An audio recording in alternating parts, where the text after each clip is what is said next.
Abran sus Biblias y corazones para aprender los rasgos esenciales que Dios pide en todo creyente. Abran sus Biblias y corazones en Colosenses capítulo 1, versículo 7. Colosenses capítulo 1, versículo 7. Bendito sea el nombre del Señor. Amén. Amén. ¿Cuánto bendicen el nombre del Señor?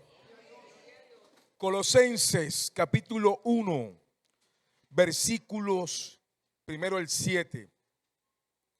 ¿Lo tiene? Vamos a leer la bendita y poderosa palabra de Dios. En el nombre del Señor Jesucristo. Así ustedes lo aprendieron de Epafras. ¿De quién? Dile al que está a tu lado: quiera Dios y seas un Epafras. Así ustedes lo aprendieron de Epafras, nuestro amado consiervo, quien es fiel servidor de quién, mi hermano, de parte nuestra, el cual también nos informó acerca del amor de ustedes en el Espíritu. Vaya por favor al versículo 12 del capítulo 4. 4, 12 y 13, por favor. ¿Lo tiene? Epafras, que es uno de ustedes, siervo de quién, les envía saludos, siempre esforzándose intensamente a favor de ustedes en sus oraciones, para que estén firmes, perfectos y completamente seguros en toda la voluntad de Dios. Vaya por favor a Filemón, más adelante de Tito, correcto, Timoteo, Tito, y allí encuentra usted a Filemón, capítulo 1, versículo 23. 1:23. Te saluda Epafras, mi compañero de qué, en Cristo Jesús. Padre, en el nombre de Jesucristo tu Hijo, agradecemos tu bondad, agradecemos tu misericordia. Delante de tu presencia rogamos, mi Señor, que usted nos conceda la oportunidad de ser, Dios, edificados con tu palabra, exhortados con ella, pero también consolados en nuestra necesidad, que a veces es mucha, Señor. Te lo pido en el nombre de Jesucristo, tu Hijo, Padre. Concédenos que el que esté afligido reciba fuerzas y que nosotros todos podamos ser guiados por tu palabra. Gracias, mi buen Padre. Alguien diga amén a ello, mi amado. ¿Puedes sonreírle al que está a tu lado? Amén. Puede sentarse. Epafras. He llamado el sermón de esta mañana Epafras, un siervo inspirador. Hermanos, Pablo había sido sentenciado a 2 años de prisión en Roma, todo a causa de su fe. El versículo 24 del capítulo 1 de Colosenses así nos dice. 4:3 también nos lo confirma. 4:10 y 4:18. Pablo estaba preso cuando escribió la carta a los colosenses. El apóstol tuvo que encarar un dilema tremendo, que estando preso recibe la visita de Epafras. Epafras, mi hermano, era un discípulo del apóstol Pablo. Epafras había sido ganado para Cristo cuando Pablo predicaba en Éfeso. Epafras era el fundador de la iglesia de Colosas. Era el pastor de los colosenses. El apóstol Pablo nunca fue a Colosas. El apóstol Pablo no fundó la iglesia de los colosenses. La mayoría de nosotros pensamos que cada vez que Pablo escribió a una iglesia es porque él directamente había fundado esa iglesia. Pero no. Por ejemplo, la iglesia de Colosenses no fue fundada por el apóstol Pablo. Fue fundada por un discípulo del apóstol Pablo. Alguien que había recibido la doctrina, la enseñanza y que había recibido la inspiración de la fe a través del apóstol Pablo. Epafras. Cuando hablamos de Colosas como iglesia, tenemos que hablar de una iglesia vibrante, de una iglesia firme, donde se encontraban muchos cristianos, muchos creyentes. Pero detrás de esta iglesia había un ministro de Dios que había cumplido con la verdad de ser un discípulo de Jesús. Pablo no duda en reconocer a Epafras. Pablo reconoce a Epafras como un creyente nacido de su ministerio y además lo trata con cariño. No simplemente lo llama consiervo, lo llama amado consiervo. Un título que revela el cariño de Pablo, pero también muestra el profundo respeto espiritual que tenía Pablo para con Epafras. Epafras, mi hermano, es una joya escondida del Nuevo Testamento. Es un hombre que no busca los reflectores. Es un hombre que en este tiempo no estuviera buscando tener más seguidores en sus redes. Es un hombre que no estuviese estado pendiente de cuánta gente le da like a sus publicaciones. Tampoco hubiese estado pendiente de cuánta gente lo aprueba o cuánta gente lo seguía. Era un hombre que sostenía ministerios, que sostenía una iglesia, que sostenía mucho de la obra de Dios de la época sin reconocimientos. Si el apóstol Pablo no hubiese hablado de Epafras, ni la historia cristiana, es decir, hablo de los padres de la iglesia, de los escritores del primer siglo, ni ellos hicieron mención de Epafras. Así que para mí Epafras es un verdadero inspirador de lo que creo que deben ser los rasgos esenciales que Dios pide de todo creyente. 3 de esos rasgos quiero hablar hoy. El primero, basado en el versículo 7, un carácter de servidor. El versículo 7, léalo por favor, dice: así lo aprendieron de Epafras, nuestro amado consiervo, fiel servidor de Cristo en favor de ustedes. La iglesia de Colosas comenzó durante el ministerio de Pablo, como dije hace un momento, a través de Epafras, que fue ganado en Éfeso, Hechos capítulo 19. Pablo deposita en Epafras toda la confianza que atienda a un rebaño recién nacido a través de un discípulo recién nacido. Porque el apóstol Pablo, Dios no le permitió ir a Colosas, pero de alguna manera Dios se aseguró de que Epafras estuviese en Colosas compartiendo el mensaje del Señor.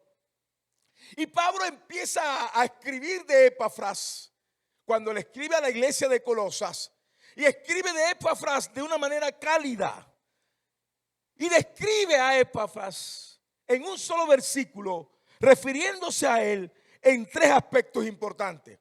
Primero, lo llama un consiervo amado. Un consiervo amado.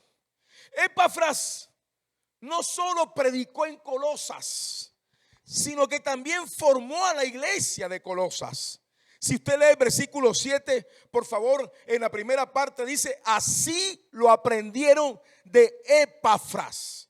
Un buen consiervo es alguien que enseña, es alguien que enseña a otros. El verdadero carácter de un siervo del Señor es enseñar a otros. Y créame, no es fácil estar en pro y en razón de enseñar todo el tiempo. Porque a veces la gente siente que la persona que enseña parece que no tuviera más nada que hacer. Y no es que no tengamos más nada que hacer. Es que nuestra marca esencial es dar de gracia lo que de gracia hemos recibido, mi hermano. La palabra Epafras significa literalmente encantador, atractivo. Pero la verdadera belleza de Epafras, hermanos, estaba en amar y ser amado. Lea por favor el versículo 8, tenga la amabilidad. Versículo 8. El versículo 8, después de leer el versículo 7, nos muestra que la iglesia de Colosas había aprendido el amor de Dios por el Espíritu Santo. ¿Pero de dónde lo aprendieron? Bueno, lo aprendieron de un amado consiervo. Dígalo conmigo, un amado consiervo. Ese amado consiervo fue formado por Pablo no para seguir a Pablo, sino para seguir a Cristo. Hermanos, voy a decirles esto con vehemencia. Nosotros todos, en algún momento de nuestra vida cristiana, vamos a estar expuestos a algún liderazgo que pareciera que estuviera más empeñado a que lo obedeciéramos a Él que a Cristo. Todos vamos a pasar por esa prueba. ¿Me está escuchando, hermano mío? Todos vamos a ser probados en algún momento donde alguien se va a sentir con más poder sobre usted que Cristo. Y va a querer dirigirlo, va a querer decidir sobre usted. Y usted tiene que discernir que Dios lo está probando. Dios te está probando. Porque nosotros no estamos llamados 1:10 de Gálatas a agradar a los hombres, sino a agradar a Dios. Y sin duda cuando Dios permite que alguien importante en tu vida, alguien significativo en tu vida, alguien de estima en tu vida quiera controlar tu vida, tú tienes que decidir en algún momento si obedeces a Dios u obedeces a los hombres. Hechos 5:29. Mis hermanos, el apóstol Pablo lo llama siervo amado, consiervo amado. ¿Qué quiere decir la palabra consiervo? La palabra consiervo quiere decir esclavo junto con otro. Cuando Pablo llama a su hijo espiritual, a quien él lo formó, le enseñó los primeros pasos de la fe, a quien él le designó como pastor en Colosas, lo llama consiervo, está reconociendo de que él no es superior a Epafras, que él no es superior a Epafras. Pablo era apóstol, Epafras era el pastor, pero Pablo nunca consideró superioridad en Epafras. Él dijo, somos consiervos. La palabra griega es la palabra sinódulos, que quiere decir un esclavo al lado del otro. Y un esclavo estaba al lado del otro porque compartían la misma cadena. ¿Me está escuchando, hermano mío? No hay algo más absurdo, no hay algo más estúpido, no hay algo más triste que alguien piense que tener la misma cadena, pero estar en diferentes extremos nos hace diferentes. No, mi amado, podemos estar en diferentes extremos, pero tenemos la misma cadena, la cadena del servicio a Dios Todopoderoso, aleluya. Pablo lo ve como un igual, lo ve como un compañero con la misma cadena santa. Para Pablo no era un asistente, para Pablo era un consiervo. No era un subordinado, era un compañero. No era un soldado, era un compañero de guerra. Epafras era un auténtico siervo de Jesucristo para la gloria de Dios. Ahora usted podrá decir, ¿he aquí los méritos de Pablo? Reconociendo a Epafras como un igual. ¿O es que Epafras mostró ser un siervo de Cristo? Ese es el punto. Pablo no llamó a Epafras consiervo para estimularlo. No lo llamó consiervo para desafiarlo. No lo llamó consiervo para inspirarlo. Lo llamó consiervo porque Epafras servía a Dios. Hermano mío, en el argot evangélico, lastimosamente, muchos se llaman unos a los otros siervos, siervos, siervos. Pero quiero decirle que entre nosotros no todos son siervos. Hay algunos que todavía se sirven a sí mismos, sirven a sus intereses, sirven a sus caprichos, sirven a sus propios deseos. Ser un siervo de Cristo según las palabras de Cristo, 6:41 en adelante de Lucas. ¿Por qué me llaman Señor, Señor y no hacen lo que yo les digo? Ser un siervo es alguien que está luchando, enfocado, empedernido, insistiendo en obedecer a Dios. No todo el tiempo lo logra, pero no deja de insistir en el servicio y no deja de insistir en la obediencia. Aleluya. Así que lo llama consiervo amado. Permítame decirles algo que me llamó la atención del estudio de Epafras. Epafras en su nombre significa encantador, atractivo. Lo que atraía del liderazgo de Epafras es lo que Epafras primero había recibido. Es que el que ama es porque primero ha sido amado. Voy a repetirlo. El que ama es porque primero ha sido amado. El apóstol Juan dice: nosotros le amamos a Él porque Él nos amó primero. Y permítame decirle algo con mucho cariño, hermano mío. Una iglesia que no es amorosa es una iglesia que niega el amor de Dios. Una iglesia que no expresa cariño unos con otros, que no expresa atención unos con otros, que no expresa comunión unos con otros, no ha sido amada. Iglesia que no es amada, iglesia que no es de Jesucristo. Alguien diga aleluya. ¿Seríamos nosotros suficientemente conscientes, mi hermano, de que ser un consiervo es ser amado, pero que se necesita ser un consiervo autenticado? ¿Cuándo podemos ser siervos autenticados? Somos siervos autenticados no cuando nosotros mismos decimos que somos siervos.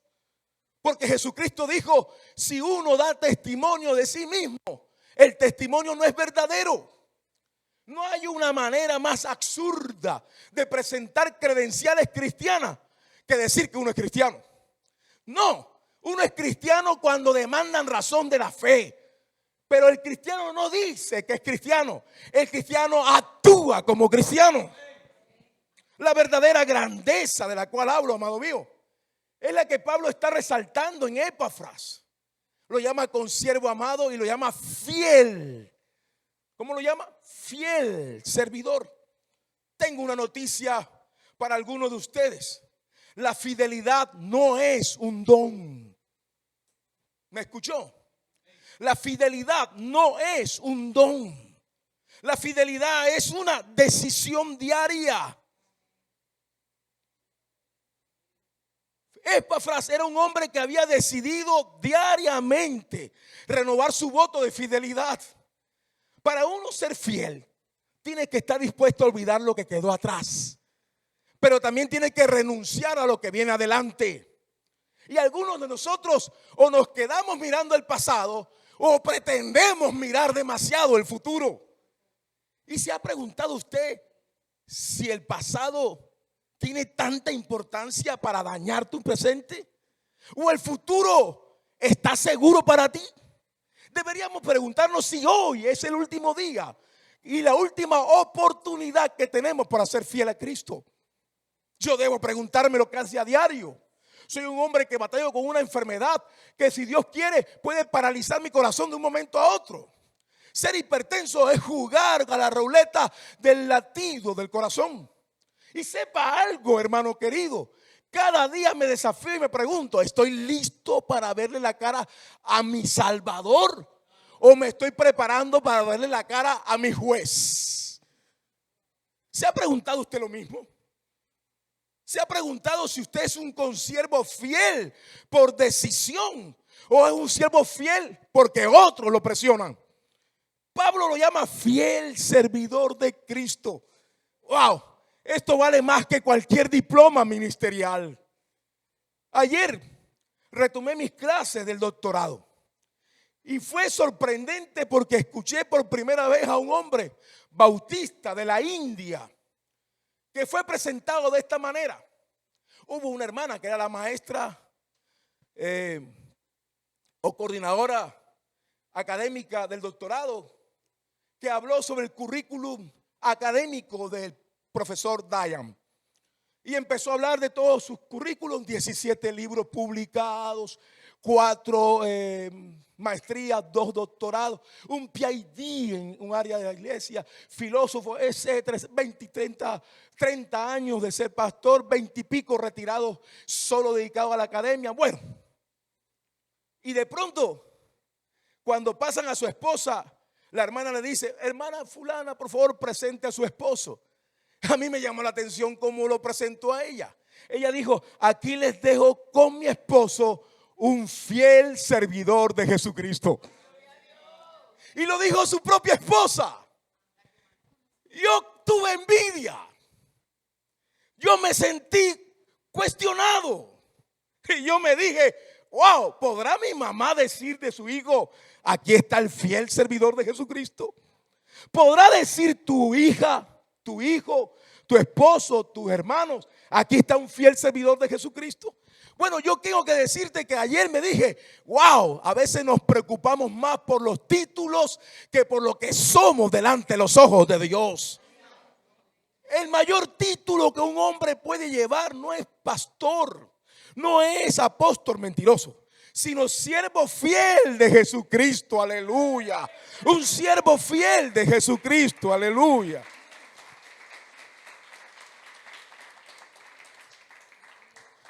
La verdadera grandeza consiste en ser siervo de Cristo. Pueden decir de nosotros en la iglesia: esa es una sierva fiel. Podrían decir de nosotros en nuestra congregación que somos personas confiables, constantes y centradas en Cristo. O solo somos servidores cuando nos conviene. O solo somos servidores cuando se puede. Porque algunos sirven cuando se puede, otros cuando les conviene. Yo he visto casos como este que me aterrorizan. Hay gente que solo publica el culto cuando van a servir en la plataforma. Yo me he dado cuenta en esta iglesia. No ponen, hay culto en la iglesia, pero cuando les toca servir, publican en todas sus redes: culto, culto, culto, culto, culto. Y yo me doy cuenta que lo que están buscando es reconocimiento. Están buscando que se le vea. O de las personas que tienen algún servicio en la transmisión, y ese día sí comparten a sus familiares. Ese día, oh casualidad, se comunican sus familiares con el culto, pero otros días no. Y yo me pregunto: ¿a quién están sirviendo? Uno debería ser de esos siervos que siempre están sirviendo a Jesucristo, el Hijo de Dios. Lo segundo que noto es que son personas como Epafras, inspiradoras, los que son comprometidos en la oración. ¿Me escuchó? Vaya a Colosenses 4:12, por favor. Colosenses 4:12.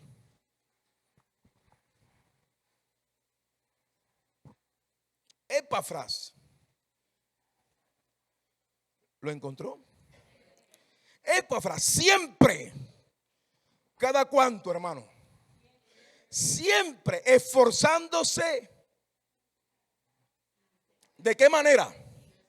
Intensamente por sus deseos, por sus caprichos, por sus metas, por su dinero.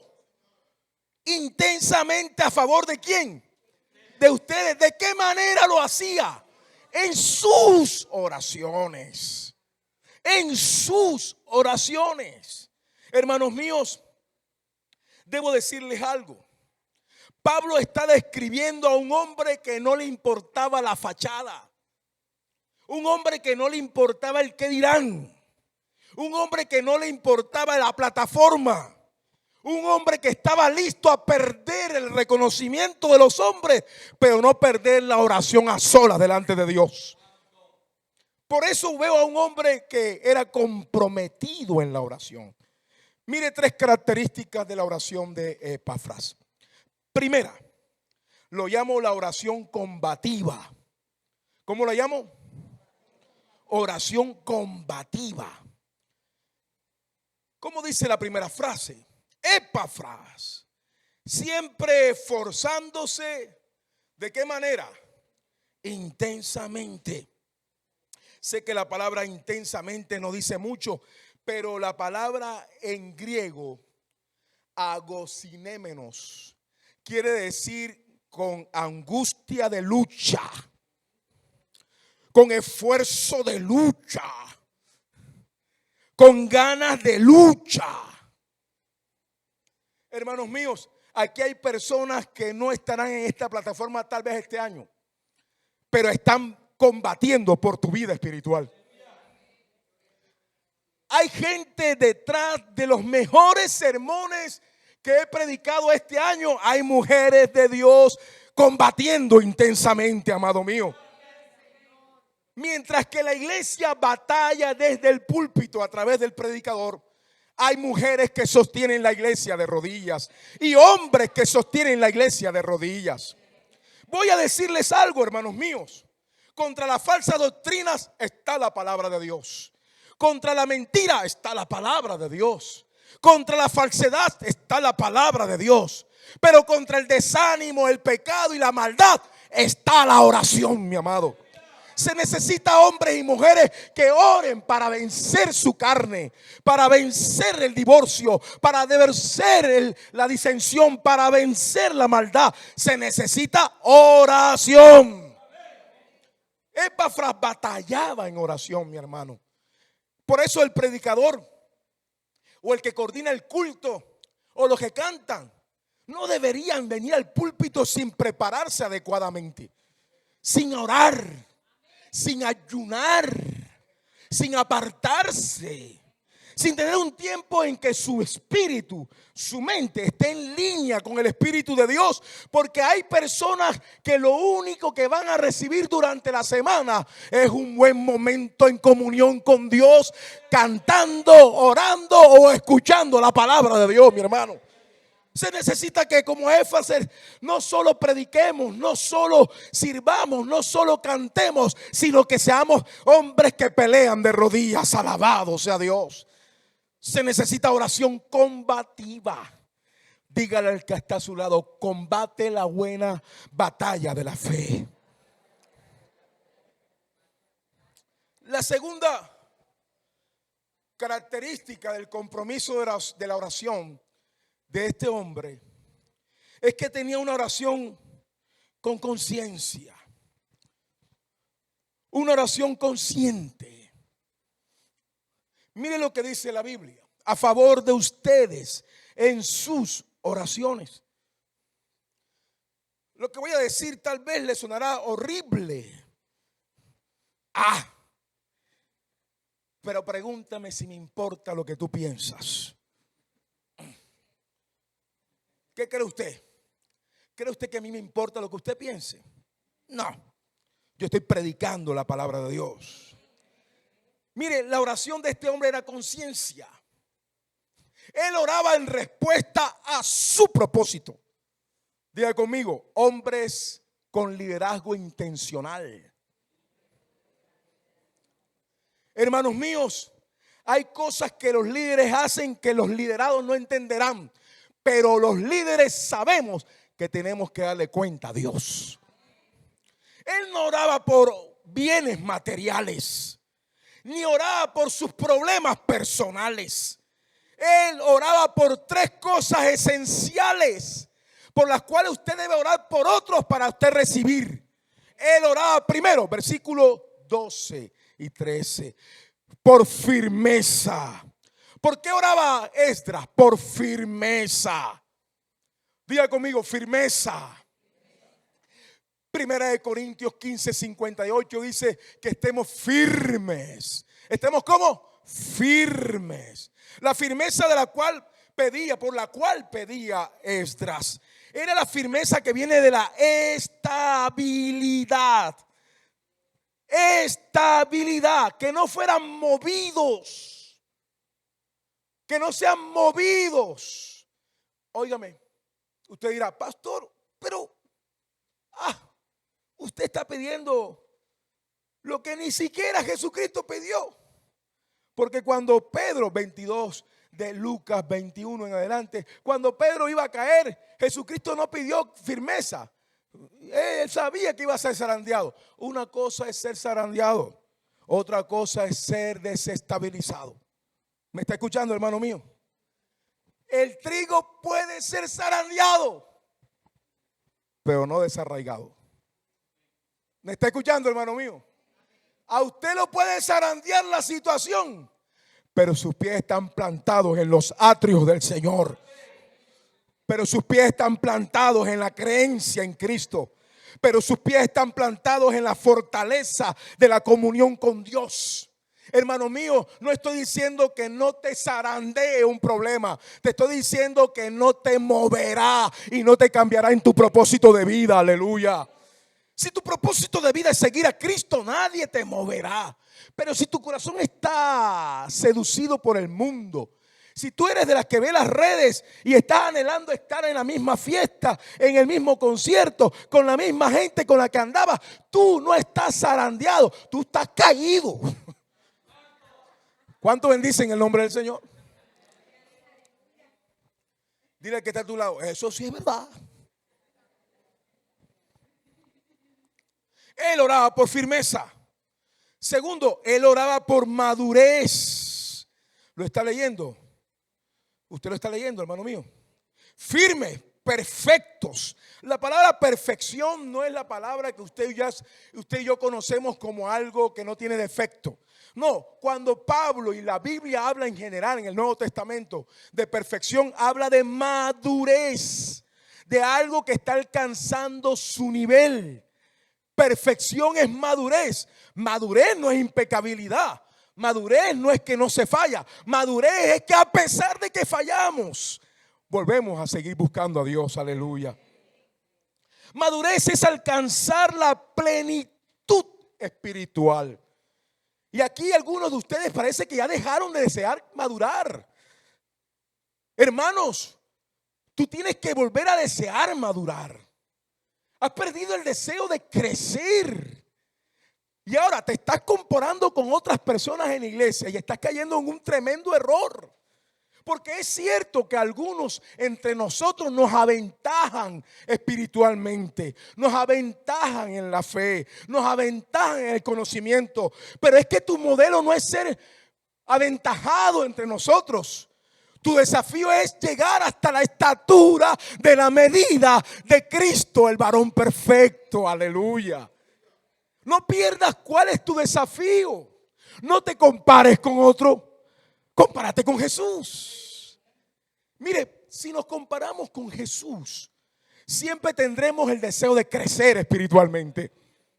Pero en el momento en que tú sientes, ya predico, ya enseño, ya lidero, ya aconsejo, ya inspiro, ya me conozco esto, ya conozco lo otro, pero déjate mirar a quien es tu blanco. Te vas a conformar y te vas a estancar. Alguien me decía, pastor, ¿se puede seguir a Cristo y cuando Él venga no estar lleno del Espíritu Santo a irnos? Imposible. ¿Me escuchó? Dígalo conmigo, imposible.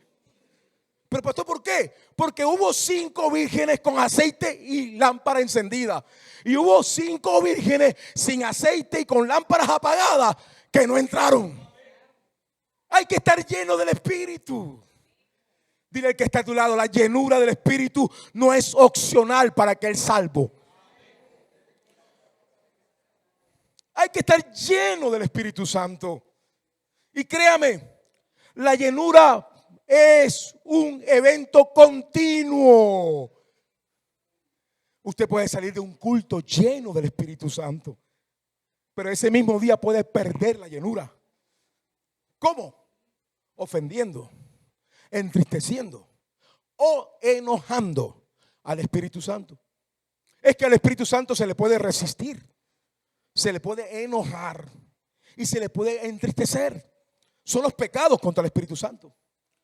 Sí. Y usted puede salir lleno del Espíritu Santo y perder la llenura porque lo ofende, porque lo resiste o porque sencillamente usted lo entristece. Créame que cuando hablo de la oración de Epafras, combativa, de conciencia, hablo de un pastor que se conecta con otro pastor. Entiendo por qué Esdras oraba así. Esdras diría, ¿de qué sirve que yo predique cada domingo? ¿De qué sirve que visite a una u otra persona? ¿O de qué sirve que atienda a una u otra consejería si la gente no está creciendo espiritualmente?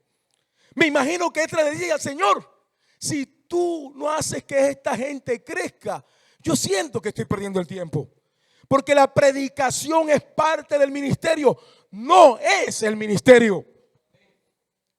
Lo tercero que noto en el versículo 12, usted está en el versículo 12 conmigo, ¿verdad? Es lo tercero por lo cual ora Esdras.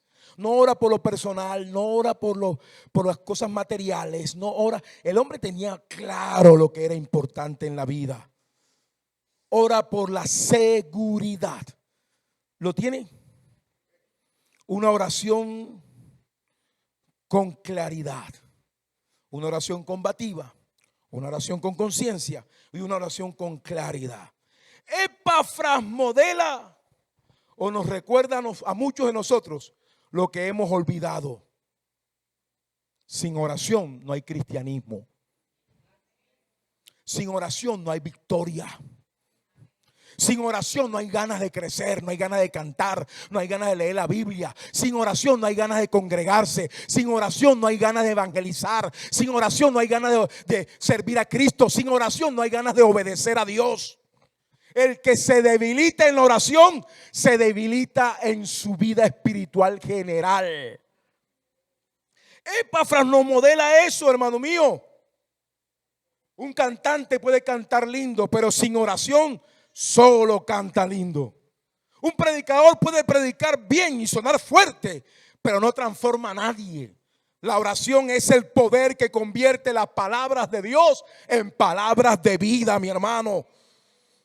Un líder, un padre de familia que no ora por su familia, un padre que no rodea, que no intercede, que no ayuna por su esposa, por sus hijos, por sus nietos, que no está en búsqueda de que su familia vele por la vida espiritual de ellos, es un padre que tendrá que ver al diablo entrar, salir y hacer lo que quiera en su casa.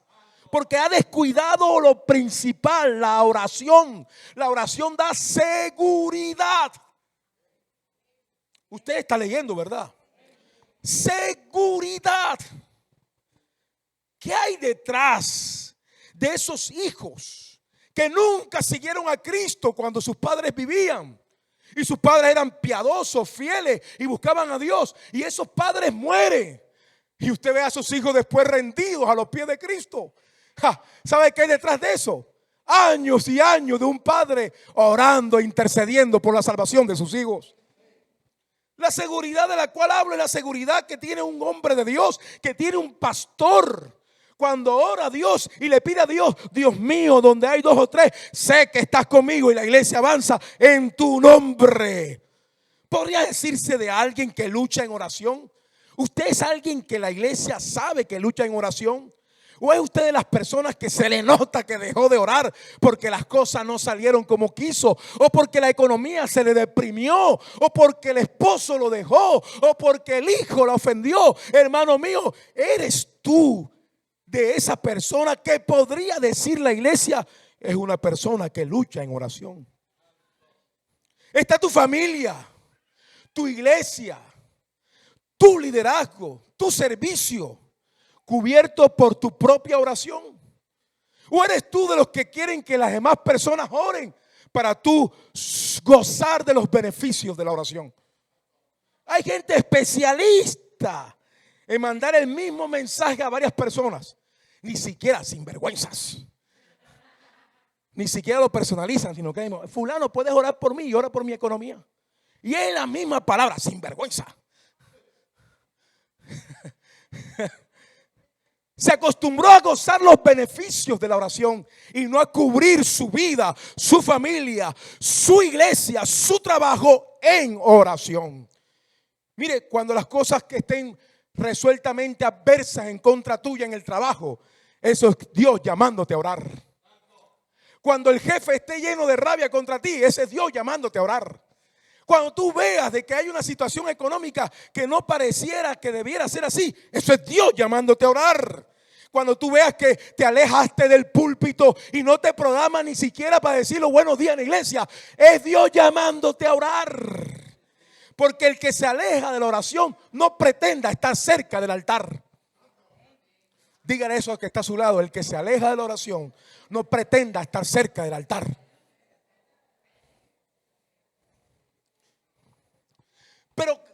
Pero a veces nos preguntamos, ¿y por qué será que el pastor pone a los mismos con las mismas? ¿Y por qué el pastor no me tendrá en cuenta? Debe ser que arriba no me han dicho que te pongan a servir. Un intercesor, mi hermano, es como el guardia que vigila desde la muralla. Nadie lo ve, nadie lo aplaude, pero sin él la ciudad cae. Dios nos ha dado gente que intercede entre nosotros. Gente que cuando usted duerme está orando por usted. Dios nos ha dado personas, hombres, mujeres en esta congregación.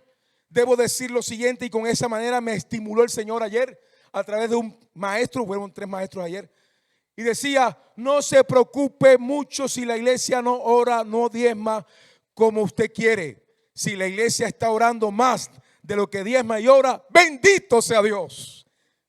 El diezmo no trae crecimiento, la oración sí. El diezmo no trae prosperidad, la oración sí. El diezmo no hace correr al diablo, la oración sí. Hermanos, necesitamos gente como Epafras. Ese carácter de guarda, invisible para la historia, invisible para los hombres, indispensable para la fe del pueblo de Dios. Aleluya.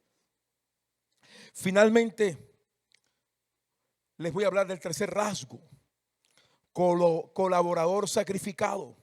Vaya 4:13 de Esdras, de Colosenses, perdón. De Colosenses. Epafras. Y mire lo que dice Pablo. Esto me sorprendió. Esto me sorprendió. Porque de él soy testigo de que tiene profundo interés por ustedes y por los que están en la Odisea y en Hierápolis. Mire, hermano, cómo presenta el querido Pablo a Epafras. Lo presenta como un hombre con un profundo interés. Soy testigo que tiene un profundo interés. ¿Qué preocupaba a Esdras, a Epafras?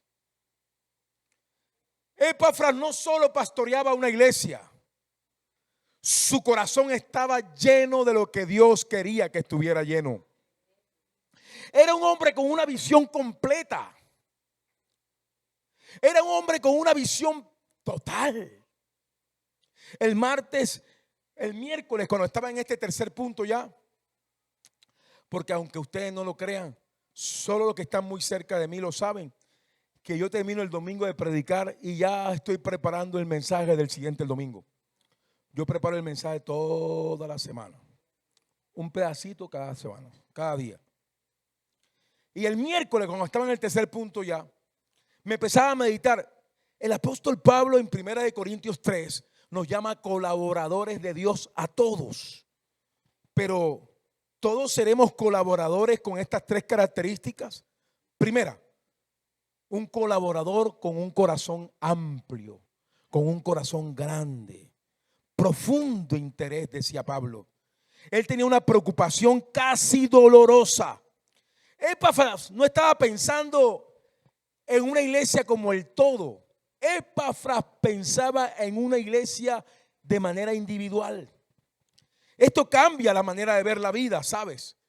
Si te has puesto a pensar, Dios te dio la bendición de ser papá, de ser mamá, porque Dios sabe que tú tienes la capacidad de hacer de la vida de otros una mejor vida. Padres, madres de esta congregación, no se rindan. Sus hijos están en las manos del Señor y sus hijos van a ser enseñados por el Señor. Y ustedes sigan siendo lo que son, fuertes, insistentes, no desistan, porque ustedes se graduarán de padres cuando les llegue la muerte. Mientras la muerte no llegue, ustedes siguen con su papel. Y Dios los ha puesto para orar por ellos, para inspirarlos, para corregirlos, para alentarlos, para ayudarlos económicamente, para hacer lo que sea, con tal de que ellos sean mejores en Cristo Jesús, Señor nuestro. No permitan que el comportamiento de sus hijos sea su manera de estimularse. A veces los hijos no estimulan. A veces los hijos no dan ganas de que uno los ayude. Pero usted mire a Cristo. Usted es un colaborador con corazón amplio. Aleluya. Así nos pasa a los pastores. Los pastores debemos entender, y a los líderes, a los coordinadores de la iglesia. Hay gente que uno quisiera levantarlo a patada, hermano mío.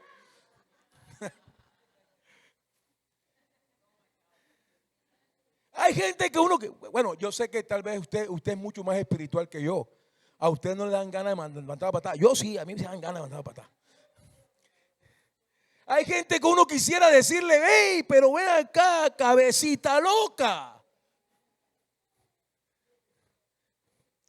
Pero hemos entendido que el trabajo no ha terminado, que los años no dicen que la gente es madura, ni tampoco los dones dicen que la gente es espiritual.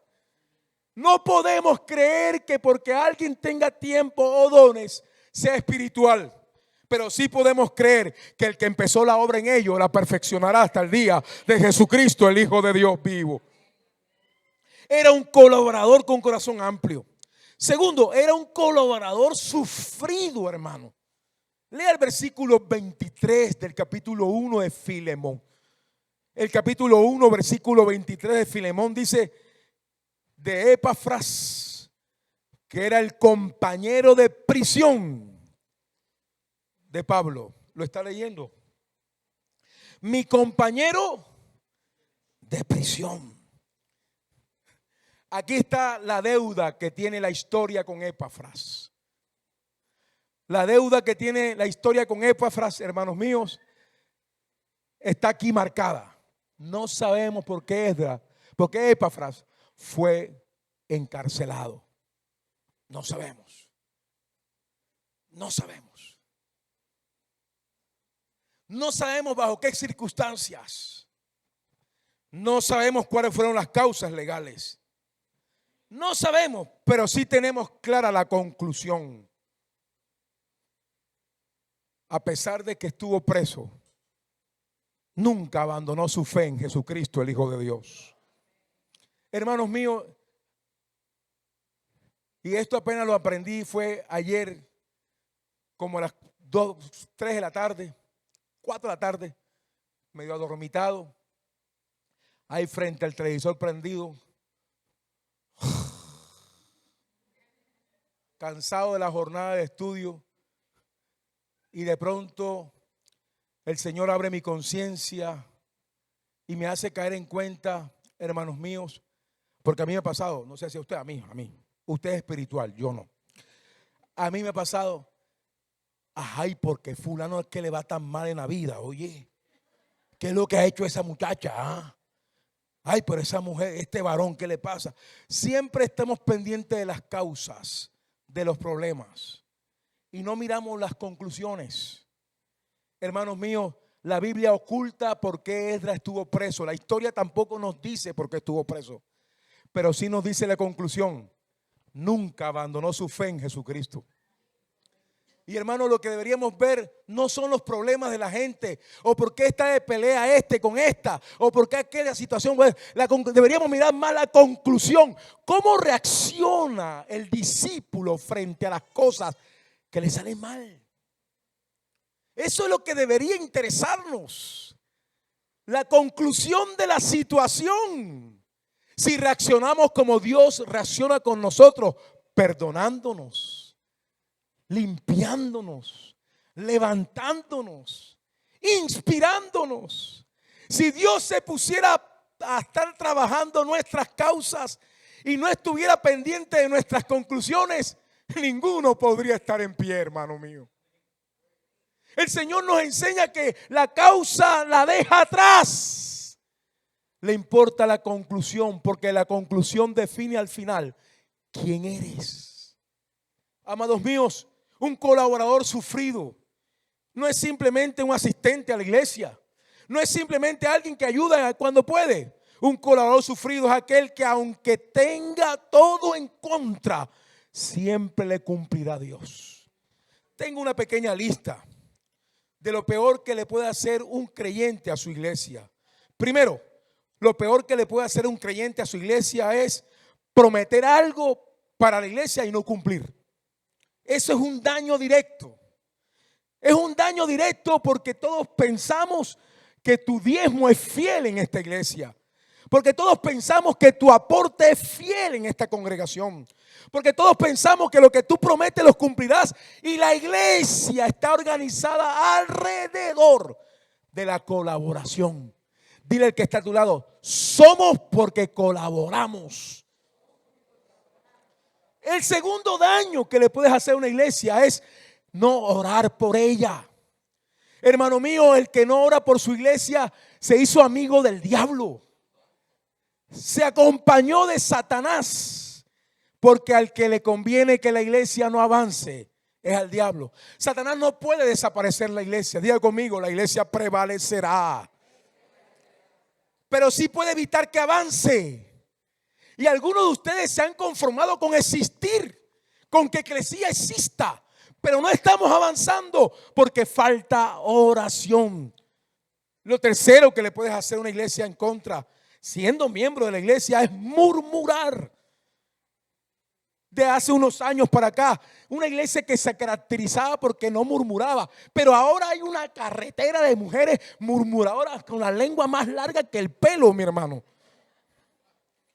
Murmurando murmurando de la otra, murmurando de arriba, murmurando de abajo, murmurando del que se levanta, del que se sienta, murmurando. No ayudas a tu iglesia, murmurar no ayuda. Hablar mal de un ausente es malo. Cuando tu amistad se vuelve un espacio de murmuración, ustedes están jugando con lepra. Dígale al que está a su lado, cuando se murmura se juega con lepra. Y finalmente, lo peor que le puedes hacer a una iglesia, siendo miembro de ella, es no evangelizar. El que no evangeliza, hermano mío, es como el que se calla la manera como Dios quiere que nosotros crezcamos. Habla a otros de Cristo. Cristo va a ser conocido a través de ti. ¿Cuántos dicen amén a eso? Un colaborador con corazón amplio, un colaborador sufrido, un colaborador que no conoce la comodidad. No buscaba privilegios. Por eso no está en la historia. No buscaba oportunidades para salir de los problemas. Si él hubiese querido estar en otra iglesia, y aquí cito las palabras de Spurgeon. Spurgeon, hablando de Epafras, dice: Epafras pudo estar en Éfeso siendo el pastor, pero nunca dejó a Colosas, porque él sabía que lo grande no eran los números, sino estar donde Dios quería que estuviera. Él no buscaba privilegios, él no buscaba oportunidades para reconocimientos. Su fidelidad la llevó hasta el final, con cadenas, con cárcel. Predicó hasta el final. El servicio auténtico siempre tendrá un precio. Y el primer precio que se paga cuando uno sirve a Dios es el precio de la incomodidad. Servir a Dios es incómodo. Servir a Dios demanda que uno deje de satisfacerse a uno mismo. Servir a Dios es dejarle el sueño de 2 noches para vigilar por la iglesia. Servir a Dios es estar constantemente diciendo: hey, fulano necesita el discipulado, estoy encomendado, voy a hacerlo. Servir a Dios es: no voy a dejar de congregarme porque alguien está mirándome, alguien me está viendo, alguien necesita que yo lo abrace hoy. No buscaba lo suyo propio, porque un verdadero distintivo de un siervo es que no acepta la comodidad, primero quiere las heridas y las marcas de Cristo. ¿Hasta dónde estamos dispuestos a llegar por Cristo, mi hermano? ¿Servimos hasta que nos duele o hasta que podemos? ¿Servimos hasta cuando quiero o hasta donde Dios dice? ¿Servimos cuando Dios dice o cuando a mí me parece bien? Amados, hay algunos aquí que han perdido la oportunidad de servir a Dios y de ser columna de nuestra iglesia. Sí, la han perdido. Porque en estos momentos de destrucción, de tristeza, de ataque, de dolor de mucha gente, se necesitaron columnas. Columnas que la iglesia pudiese apoyarse en ellas. Columnas de mujeres jóvenes, de hombres jóvenes que dijeran: vamos a poner el pecho. Pero ¿sabe? Eso no indica que la iglesia se acaba o que llegó nuestro final. No, eso lo que indica es que lo que viene solo será para la gloria de Dios y no para la gloria de ningún hombre entre nosotros. La vida de Epafras nos enseña que el poder de servir no está en la plataforma como algunos de ustedes quieren. Les gusta una plataforma, pero no predican a nadie, no se ganan a nadie, no inspiran a nadie.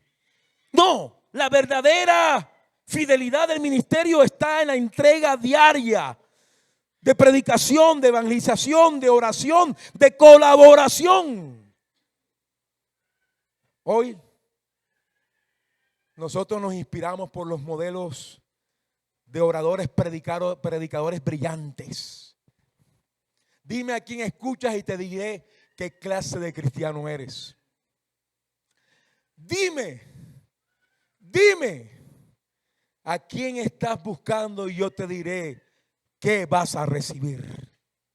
Amados, estamos en una generación donde el brillo, donde la grandeza humana, donde el reconocimiento y donde los aplausos son la recompensa.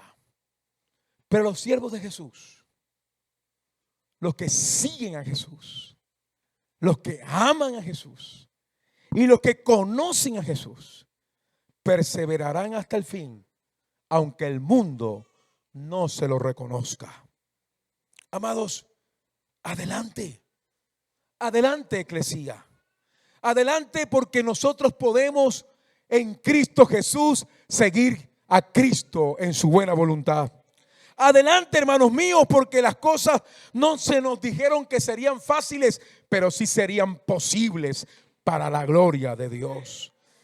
Queridos hermanos, aquí debo reconocer que son mis palabras y no atribuyo estas palabras al Espíritu de Dios. Aquí les habla su pastor a partir de este momento. Hermanos míos, Cristo viene. Y cuando Él venga, recibiremos la verdadera recompensa. No se dejen detener, desviar o lo que es peor, hacer retroceder en la fe. Vamos, miren al Señor. Miren al Señor. Algunos piensan, mis hermanos, que yo soy pastor porque no tengo más nada que hacer. Si ustedes supieran. Cierto, pastora Miriam, Ana María, si ustedes supieran, hermano. Yo no soy pastor porque no tengo más nada que hacer. Soy pastor porque creo que Dios tiene un pueblo y debo preparar a ese pueblo porque Cristo viene. Y cuando Él venga,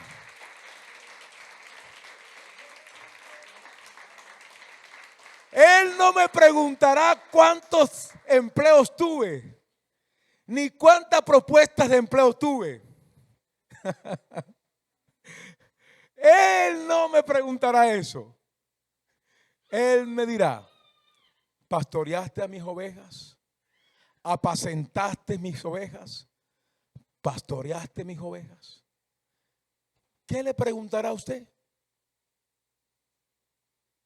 Yo tengo claro que me va a preguntar a mí. ¿Y a usted?